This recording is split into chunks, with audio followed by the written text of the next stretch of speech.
বড় খবরে পৌষ সংক্রান্তির পরই তৃণমূলে বড় সড় রদবদল, সাংগঠনিক রদবদল হবে বিভিন্ন জেলায়, মন্ত্রিসভার রদবদলও হবে ওই একই সময়। কথা বলবো আমাদের সহকর্মী সৌরভ গুহ এই মুহূর্তে রয়েছেন আমাদের সঙ্গে। সৌরভ, অভিষেক আগেও বলেছিলেন যে রদবদলের একটা ইঙ্গিত তিনি দিয়েছিলেন, আর এবার রদবদল হতে চলেছে, মানে কি কি নির্দেশ, কি কি রদবদলে কি কি আসবে, এবং পাশাপাশি এই যে রদবদল ঘটতে চলেছে তার ফলে কি নবীন এবং প্রবীণ যে দ্বন্দ্ব, সেই দ্বন্দ্ব কি ঘুচতে চলেছে?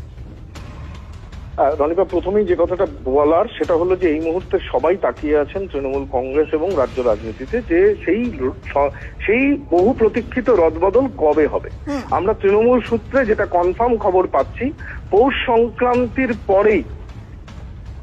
সংক্রান্তির পরেই কিন্তু এই রদবদলের তালিকা প্রকাশিত হবে তৃণমূল কংগ্রেসে। একদিকে সাংগঠনিক বিভিন্ন জেলা সভাপতি বদল, বেশ কিছু জেলার সভাপতি বদল, এবং একই সঙ্গে মন্ত্রিসভায় একাধিক মুখ আসতে চলেছে। মন্ত্রিসভা রদবদলও হবে।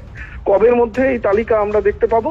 15 থেকে 23 জানুয়ারি। 15ই জানুয়ারি থেকে 23 জানুয়ারির মধ্যেই এই রদবদল সংগঠিত হতে চলেছে। তার প্রস্তুতি কিন্তু তলে তলে চলছে।